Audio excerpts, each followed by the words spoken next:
We want to be free. We want to do what we want to do. We want to have a good time. And that's what we're going to do.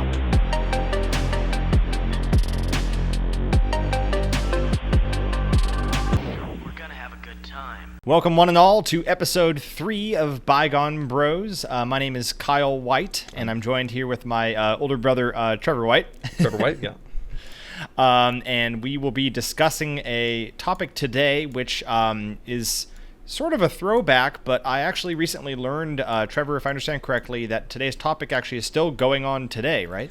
Indeed it is. We're going to be talking about book fairs. Scholastic book fairs being the big one, but just the concept in general and how that dovetails into classic books, maybe current or continuing ones, whether we're aware of them or not, and sort of how well that bodes for, I guess, childhood literacy in a broader sense. Which, combined with issues with the childhood attention span and smartphones and so on, I feel could potentially be jeopardized. But part of our discussion today is to see if maybe that's not such a big deal, or it is. We'll see. But I guess jumping in, we're kind of going back to, I guess for us it would have been late 90s, early 2000s. Yep. You know, the Scholastic book fairs. You'd walk into the room. It was normally, the library or something like that, and they would have these huge display stands with various, normally cardboard cutouts of different characters and sort of featured art from different books that they were hucking at the time. And I guess we can jump in and start by discussing what were some of the most standout book series that you can think of that you would often see at the Scholastic Book Fair when we were kids. I mean, all kinds. I mean, there definitely was different styles, different types. There was comic books, graphic novels, kind of some early manga. There was kind of YA novels, little kind of shorter, more manageable paperbacks, maybe a couple hardbacks, mostly stuff that kids could conceivably walk around with and kind of finish in pretty short order. Some other, maybe calendars, I think, just again anything made out of paper, anything that was kind of rectangular or square, and you could walk away with in a stack and put in your backpack, something kid friendly in that way. Yeah, and oftentimes things that were really not book related. I mean, I guess you could say certain things, I remember there was always tons of bookmarks they would give away that would be promotional bookmarks. I think to this day I'm still reusing some of the ones from our grade school that were I think featuring certain Pokemon. There maybe was one for Pokemon XD Gale of Darkness, the Pokemon Coliseum sequel. Yes. I had those. There was one with it was a pencil topper of was it Elekid, the baby form of I'm blanking on Electabuzz from Pokemon? The Buzz. It's a lot of Pokemon stuff in particular, and I think there were sort of quote unquote novelizations at the Pokemon show and stuff too. But then I feel like there was other stuff, right, that maybe wasn't so book related, certain toys or things that were sort of marketed as being science experiments, but it would be some sort of GAC or a spy device that supposedly let you hear things better. And there was there was an arts and crafts side to some of it. I think there might have been some origami or paper airplanes books. That kind of feels about right. And the way that it was set up too, because it was very specific. It was these. I don't know if a school already had these or if the Scholastic people brought them in, but they were these makeshift shelves that were on wheels, and they would have 3 or 4 layers of metal shelving, and they would block out a section of a library or a portable or some other space that was reserved for a day or two or a week or however long this was going on, and then just fill them with those, and they'd usually be organized here's kind of these books, here's these ones, maybe here's a toy car or figurine or something. There'd be a table or two in the middle with maybe a tablecloth over it, and that had some stuff propped up. And the presentation really was the thing that kind of sold it for me, because I mean, you could go to a bookstore, and we'll get into that in a little more detail too, but this was a bookstore for you. They're bringing it to you, they're setting it up there specifically, and obviously there's a financial incentive there, but it was such a I think it was the experience for me of seeing a place that I was relatively familiar with, going to school, if only as someone who already read and went to the library relatively frequently or classroom, see it transformed. and to see it come in there and like, oh, this now all this fun stuff, fun to me at least, was in this place that normally was, if not humdrum, at least looked a lot different from that.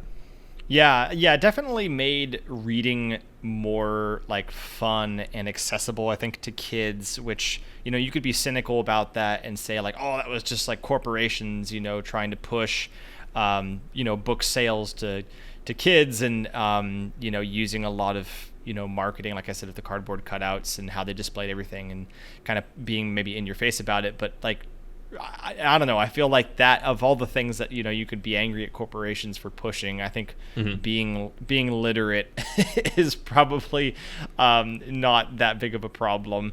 You could argue that like there was varying degrees of, what would be the word? I guess challenge to a young mind. One of my favorite series, maybe we can talk a little bit about as well, was the Captain Underpants books. Yes. I would not say those are especially intellectually challenging, but but they were a lot of fun to read as a kid. Yeah. It's either, I think it's pronounced Dave Pilkey, the author, or Dave Pilkey, who wrote those, and those were fantastic. I don't know if you have any notable memories related to Captain Underpants. They inspired me, honestly, because I drew comic books a lot as a kid. I never really finished many of them, but that was pretty much directly inspired by reading those books, because the premise of the book is that it's sort of a meta-narrative thing where within them the main characters make up a superhero and they draw comic books of him and give them out at school, and they convince their principal to think that he is that, they hypnotize him into thinking that he is that character, and then he actually gets superpowers, and then all this, but there's, for a while, it's like the first book of it is just like, at least for part of it, is just them tricking their you know, Mr. Krupp or whatever their principal's name is into thinking that he's this character they've made up called Captain Underpants. And the thing I liked specifically is they would have sections of the book, because the book itself was not a comic book per se, but it was illustrated. It wasn't terribly long, and there were these sections. I don't remember what they called them, but they were like these action panels where it was like a very rudimentary flip book. Yeah. Where you would flip 2 or 3 pages back and forth and get this animation of him like hitting someone with a frying pan or something. And I directly stole that for comics that I made when I was like a tween or in my early teens, because I just thought that was such a fun idea. And I mean, yeah, but those were like a direct creative inspiration for me. Yeah, for sure. Like, I remember making those little like flip animation things too, and just at the time thinking how genius it was to have these like little bits where it kind of came to life by such a simple thing as just going back and forth between the pages. But, you know, it's, you know, Captain Underpants bashing some sort of villain with a, you know, some sort of potty mouth name for the, and all the characters had like, what was it, Pippy Pee Poopy Pants was, I think, one of the villains, and the booger villains, and just like a lot of kind of that kind of, you know, gross out humor of the era, and kids are probably still into it in their own way, but it definitely had its heyday back then. I feel like I was reading around this time period. I really couldn't say for certain if I ever got them at these fairs. There probably were some, but some of them definitely did get a little bit more intense. Was Goosebumps books. Yes. And also Goosebumps books spin-offs and Goosebumps books rip-offs, because there was two, because R.L. Stine or whoever his ghostwriters were, they made a bunch of extra versions of these past the core set. And that was really my first introduction to a lot of, I mean, I would say horror media. Like a lot of those books, I think, have some genuinely like unsettling stuff in them, and they're clearly inspired by classic horror movies from like the 50s and the 80s. And some of the more teen-oriented ones could get pretty intense with the gore and graphic. I mean, your mind fills it in. But those were pretty formative for me, and I definitely, if not the book fair, definitely got a lot of those from a library, because they'd have a whole section of them. But there were these other spin-offs. I do remember one specifically that was Dead Time Stories or Spine Tanglers. No, there were both. Those were two separate ones. There were Spine Tanglers and there was Dead Time Stories, and one of them was. It was like a evil computer virus, and that was an idea that I just saw done, like, you know, even to this day with like AI and stuff. And at the time, that was like one of the first times I had seen that idea done, and I was like, oh, this is creepy. You know, like your computer talking to you through your word processor or whatever. Like, you know, it just kind of got under my skin, and there was definitely like the success of those books did lead to a lot of other imitators. I know Animorphs was big. I never actually read those. Did you? I only looked at the covers, and because I have like a special aversion to body horror, even though I don't think that's what was going on, seeing the people like in various states of transformation from like person to, whatever it was, eagle, or person to starfish, or whatever it was. This made me very uncomfortable. So. Believe it or not, I felt the same way at the time. It was always like the second or third phase of the person turning into the animal that was uncanny. I've heard people speak very well of them, so I don't know how well they read to an adult, but I would be almost curious to kind of check out some of these series that I didn't have as much experience with, because I don't know that I read every Goosebumps, for example, but I definitely read a great quantity of them. And as far as like novels, I mean, do you think, can you recall any novels, any like young adult novels that you might have gotten at a book fair or read around the time that you were going to book fairs? I feel like for me, for whatever reason, my strongest memories of like novels I read in school were probably like high school, because I just read some particularly like impactful ones during that period of my life. As far as being younger, I know that like Holes was a pretty big deal. Holes was great. I really enjoyed that book. The movie I actually really enjoy too. I know it's got Shia LaBeouf, who's kind of controversial now. He does fine in it, yeah. But he's fine in that. He's harmless. And that was one of the ones that stood out to me. I know there were some other ones. I think Maniac McGee. I don't actually know if I read Frindle, but I know you'd mentioned that. Yeah, Frindle. I liked Frindle, and that was another book that was almost kind of influential to me in a way, because I am an English major. I did go on to study writing in English, and I still do a lot of it myself. And I just thought it was such a fun idea, and it just kind of got my just made me think a lot, like at that age. Because I mean, the premise of the book, for people who don't know, is that a kid, like an elementary school kid, who's kind of a prankster, kind of a class clown, but also sort of smart, he just decides one day to start calling a pencil a Frindle. And then just starts telling all of his friends to do this, and it becomes this whole thing. And this was written like early internet, so it's kind of like word of mouth, and like the news gets involved. And the premise is like, what is the deal with this? But also like language is socially constructed, and like if we all just agree that something is called something, then that's what it's called. And just sort of seeing where this goes in kind of a whimsical way. And then as I went on to read other books that were a little heavier and a little more kind of culturally resonant, like 1984 and some of those other pieces where it's like, oh yeah, like things are just what we call them, and all that. Like that was my earliest brush with that kind of story in sort of a kid-friendly way, and so I've always really looked back on it fondly, and I look back on it now, and it's a pretty slim book. You can probably finish it over a cup of coffee, but it's just, in my opinion, such a great example of having an illustrated young adult book that doesn't talk down to kids, but it has it has such a great high concept.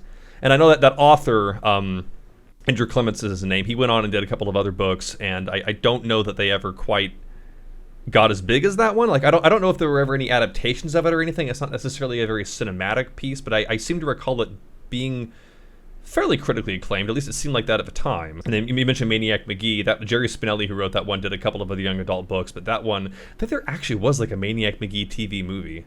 I remember seeing an ad for it once, like 20 years ago. But that's another one where it's just, my memory of it is it was just a very well written, very kind of emotional story about a kind of a troubled kid who becomes sort of an odd little folk hero, and he's 12, 13 years old, and those were the kinds of books that I always gravitated towards, are the ones that were, I think like a lot of good media aimed at young people, where they're made by people that clearly are like intelligent and competent writers and artists, but they are choosing to deliver it in a way that is accessible to a young person, both in terms of the prose and in terms of the subject matter.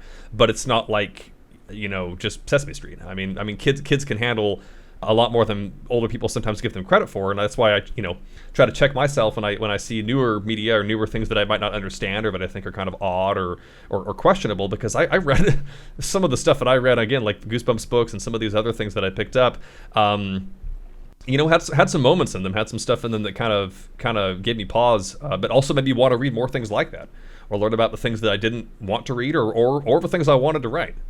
And definitely a lot of my earlier writing was directly influenced by, like I said, Captain Underpants or Goosebumps, and that's why I think it is so important for kids to have access to this kind of stuff, because that will inspire people who might go on to become writers or screenwriters or poets or novelists to nurture that, to continue to do that and to be that. Yeah, definitely. Yeah, I mean, I wasn't as like voracious. Is that the word, voracious? Yeah. Of a reader as you growing up. I mean, I definitely read my fair share of books and enjoyed series like Harry Potter and things like that.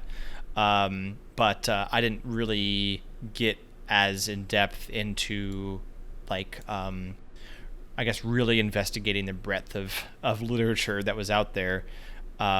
But there were a number of series that I remember having strong, kind of fond memories of. The Roald Dahl books, Yes. I really enjoyed. Yes. That would be a little bit, I guess, on the younger side of the spectrum. But just even like memories of like our parents like reading to us like the BFG and stuff like that. And kind of the sense of sort of wonder and imagination that a lot of those books evoked. The art style was like very simplistic, but really, I think, conveyed the characters and what was going on well. And I would say, even though I often, I talk a lot about video games on this show and in general, but there's a lot of books, that had great inspiration to me as well on kind of developing a sense of wonder and adventure and those kinds of things. So those were the kinds of books I think that I found myself most interested in, and probably still continue to be honest. Yeah, no, and I think that reading is often underrated as, I think, a social activity. I mean, people think of reading as something where you just sit there and look at a book, but I think now more than ever when we have people that narrate or read things online or stream things, that's oral storytelling is kind of coming back into the fold. And for parents, for children, parents reading to kids reading to parents, I kind of enjoyed, a little of both sometimes growing up. And I think especially with something that's illustrative, it has an image that a younger mind especially can latch onto, or a well written graphic novel or a collection of comics. I know, for example, I was super into Calvin and Hobbes growing up, and Garfield, and just the humor of them, but also a lot of the heart that they sometimes had, and sort of the fantastical little scenarios that these characters would imagine themselves in or actually get into, and have that in my head when I would go out to take a hike or be in class. And I think that when you are exposed to that kind of material in a positive way, it can be very helpful. I mean, honestly, in a mental health way, because you're able to compare good and bad things that you're going through to certain fictional characters, or even if you don't, your own life might be kind of just sort of day to day doing your thing, but you have these things that you can go back to, whether they're video games or books or something else, or books about video games. We talked about the Pokemon material. I don't know, were there any player's guides at these fairs? I feel like there might have been little ones. They may have been structured more as like light novelization type stuff. Yeah. Or it would be a little guide, like the guide to Super Mario Or Brothers. how to draw Zelda or something like that. A lot of how to draw books. I think at one point I did get one of those that was like a how to draw for like Ocarina of Time characters. There had to be at least a couple Sonic the Hedgehog books. I mean, you're leaving money on the table without that. Definitely Sonic the Hedgehog. Certainly Sonic the Hedgehog how to draw, because I remember like trying to draw some of like the robots and characters from that Sonic the Hedgehog comic book series. I think it was like Archie comic books that made that. So I remember that definitely being a thing. I'm trying to think of any other big series. I mean, Harry Potter like is its own whole thing. Like that I know a lot of that promotion also happened at like Barnes and Noble, like the big launches we would go to at Barnes and Noble is some of my strongest memories of Harry Potter. But there was definitely Harry Potter stuff. Absolutely. That was at all of the Scholastic book fairs. Yeah, those, and then SpongeBob. I definitely had my fair share of SpongeBob books. I don't remember that as much. You don't? Okay, so they were around the house at least. So one of them got stolen in elementary school, or lost, but I'm pretty sure it was stolen. But it was a SpongeBob book. I think I want to say maybe I had like a SpongeBob episode guide when they would make those for shows, like the first couple of seasons of SpongeBob. There was one or two books, and this was the whole thing, where it was a weird sort of like when they'll have like manga and anime going either direction. It was episodes of the show, and they would just take frames of certain scenes and put speech bubbles of what the text, basically making a comic version of episodes of a show. Oh, I do remember that. Like when like when they'll do novelizations of films, that was kind of a television version of that. So those I remember being pretty common as well. Right. Okay, yeah, I do remember those where that like. It's I guess it's because it's not really a comic, it's not really a novelization, but it's a poor man's comic book version, I guess, of the show. But yeah, on the topic of Harry Potter, I mean, those are like some of the earliest memories of me like being read to, of reading books myself, of being genuinely excited to get a new book in a series. Like I remember at one point coming home from like a big trip that I'd gone on, and our great aunt had set a copy of, I think it was Harry Potter and the Goblet of Fire, on my bed when I got back, and it was like one of the most memorable like moments of receiving any gift I've ever gotten. Well, yeah, was and that book. was also like, again, at that time, that's a big book, and it's also far bigger. It might be as big as like the first 2 or 3 books combined. And it might be the biggest book I've ever read in terms of well, just sheer size. you're thinking of Order of the Phoenix. You're thinking of the 5th one. Like Okay, that maybe was. that was it, I yeah. can't take credit for this because it was a tweet or a meme or someone, and someone was like, "This can't be the same brain that I read Order of the Phoenix with in one day in middle school." Because I did do that. I when it came out, I read the entire thing in one day. Before and since, for better or worse, like I don't even know like what you would get a kid to read that's that size. I mean, it was interesting. If you go to like a Barnes and Noble nowadays, you will see some books like passing through the young adult section that are, some are still that. That's true, big, but like, and there are a lot of major fantasy series. I mean, book talk is kind of a thing now. Like people, I want to be clear. Like people, I know people still read. Young people still read. I'm glad that they do. I mean, there was a statistic, the National Assessment of Educational Progress, which is a government program that studies just that. They were looking into it in 2019, 2020. At that time, at least, they found that American tweens, 9 to 13-year-olds who regularly read for fun, levels were at the lowest they've been since like 1984. Now I want to believe that's just the pandemic, maybe smartphones, social media. I'm not here to catastrophize, but in any event, I think that parents and schools, keeping on top of childhood literacy is really important. So I'm heartened to know that people are still out there reading and that book fairs are still happening. It's something that I hope to be able to share, with future generations, whether it's my own writing or, give my library to a younger relative at some point. Yeah, and I know there's certain programs out there like the Dolly Parton reading program where they're working to get books to families that are struggling to afford, because sometimes it's the affordability of getting books and so on. So that's huge to have programs like that I very much support and encourage.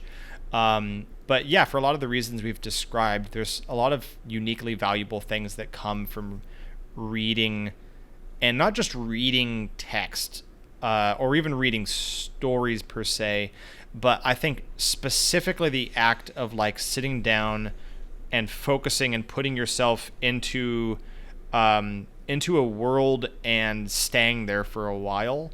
I think that's, again, coming back to the sort of what I'm half joking about with like attention spans, is like there's young people today, people of all ages, I think, are addicted to smartphones, but a lot of young people today, I think they pretty much only ever read, for the most part, if it's like little bits of text that are on top of a video, and a very short video oftentimes at that, as subtitles or something. Occasionally maybe they'll quickly scan through a website or something, but increasingly I think even website online articles are probably being read less and less, if I had to guess, unless they're very short. Yeah, I see this trend of things generally heading towards less and less taking the time to read, and you can make the argument that, it's a lost art, it's just, we're such a visually driven society now that like what's the point on like sitting down and reading when you can just see it and hear it.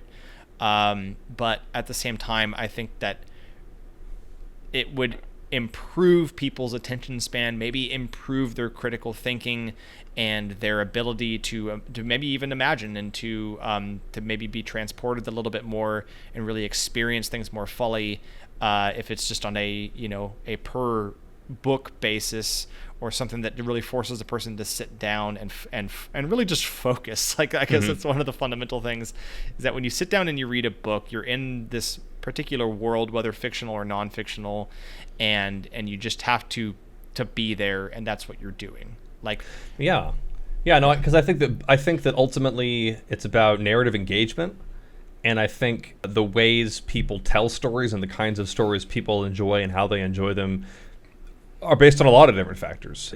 Back in the day, and by back in the day I mean like centuries ago in France, they would pay authors by the word.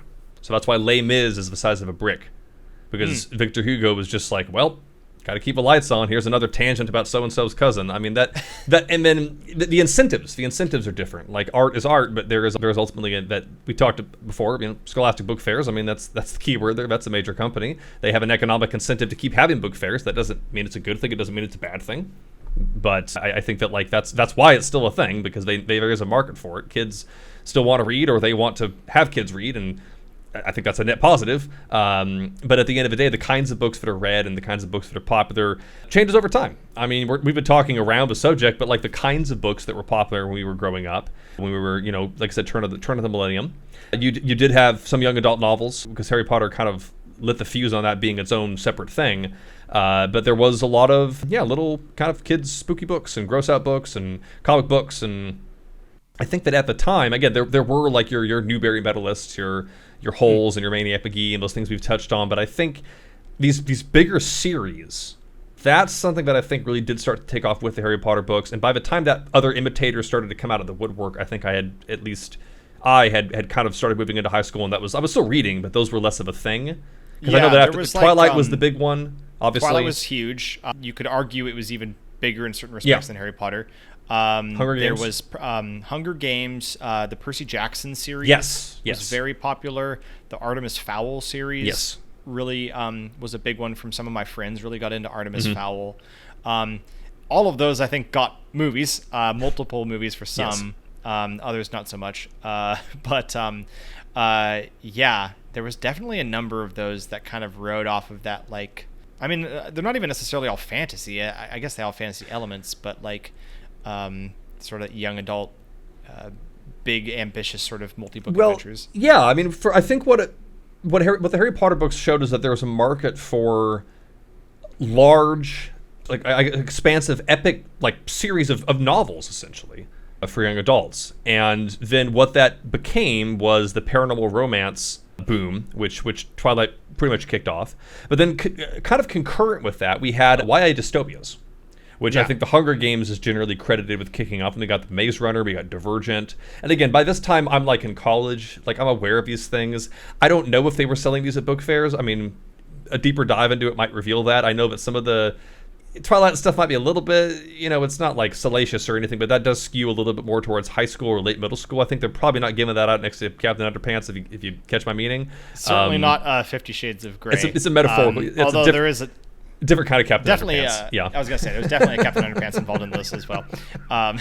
That's probably an older audience. But to your point, like I think that these days, when I think about book trends, I mean, I guess I profess myself to be out of a loop on what kids are reading. I'm sure there are a lot of series that are quite popular. I go to bookstores every now and then and try to keep up on it when I buy my own stuff.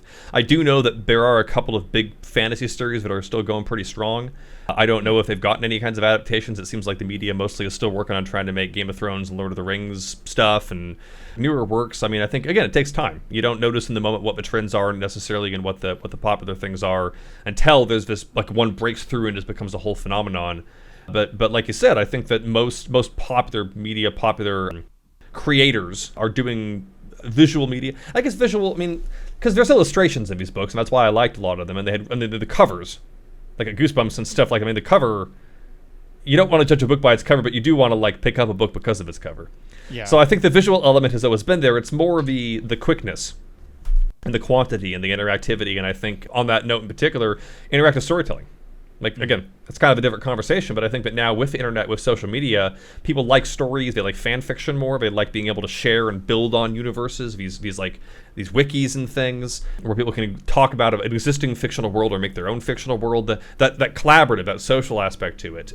I don't think it's replaced or will replace discrete novels, discrete comic books, but I can see the appeal to feeling like that makes you even more involved. Like, you can play act, you can pretend to be a so-and-so or kind of share art and memes, and all of that fan culture, I think, has really come alive in a way that it didn't back in the day. Like, I don't even know who I would have talked to besides you and maybe some friends about what I was reading. I mean, it wasn't like there was message boards, there was the internet, but I wasn't like posting about it. It was just kind of, I had my own experience, and in a way that almost made it more interesting. Well, not more interesting, but there definitely were books I read back in the day where years later I'd be like, was I the only one who read that?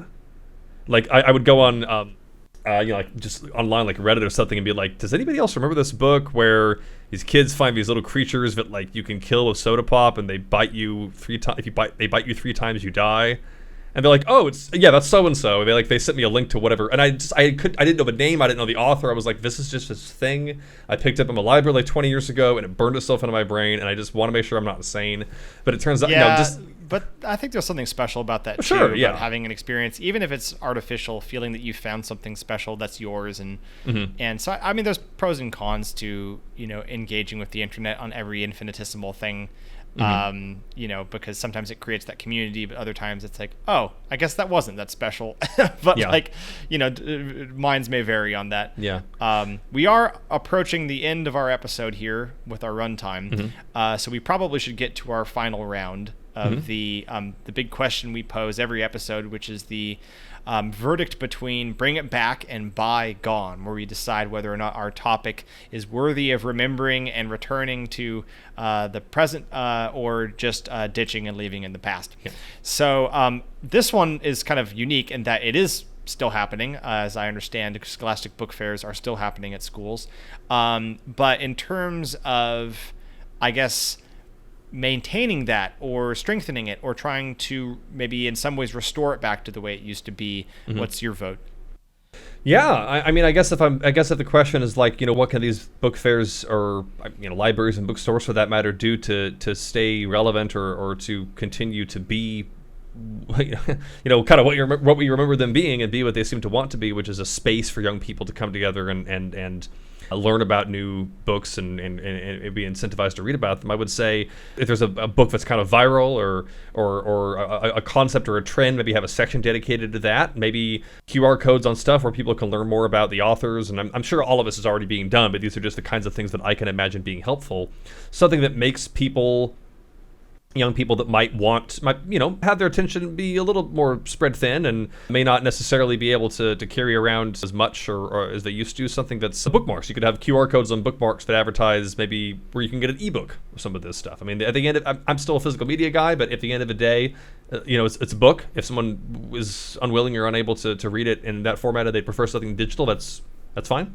You can't be giving out Kindles at a book fair necessarily, but you can point people in the direction to those resources, and then just do what they've always done. Just have a good assortment of books from diverse authors for a diverse array of students. Something silly, something spooky, something fantastical, and let them decide what they want to bring over to the little counter and head out with. Yeah, for sure. I would agree. I guess I would say bring it back in as much as I hope that, to me, the physical media part is really important. I think that there's something very special about holding a book in your hands and not having that option to flip over to another app or, oh no, my battery's died and, now I have to wait, to continue whatever it is I'm reading. I feel like when you have that book, it really creates a much more distraction-free experience relative to an electronic device that may have other applications or utilities that may pull you away. That being said, the accessibility part matters too, and like you said, not everybody has the ability to haul around a bunch of books, or maybe that for whatever reason they find it more accessible to use an ebook, and to that I totally appreciate that consideration, and do think that options are good to have. So that's certainly true. But yeah, just I think reading in general, for the reasons we've discussed, has such value, and not just short form, one sentence at a time, or even a couple paragraphs at a time, but really earnestly pursuing something that, gasp is over 100 pages long or something, I think really does a lot for a person. And I think that we as humans, they talk about the value of journaling to people for their wellness and their mental health. When we have thoughts on paper and we take that time to really flow through them, we have a more meaningful experience than when we're either entirely in our heads or we're being rapid fire fed information, and it's not giving us time to really breathe and live in that space. So that's my vote for I guess bringing back or continuing to support. Yeah, keep it around. Education. That's a third keep option. It around. Yeah. So But yeah, I think that's all the time that we have today. Thank you all for listening or watching, however you're experiencing this content. And please let us know down in the comments if you have any favorite memories as far as favorite books from Scholastic book fairs. Maybe if you have any modern things that you could share with us that you recommend, even as us crusty old adults, we may still find some enjoyment in that newer stuff too. So thank you very much for watching and or listening. And I've been your co-host, Kyle White. And Trevor White. And thank you very much for tuning in. Bye. Bye.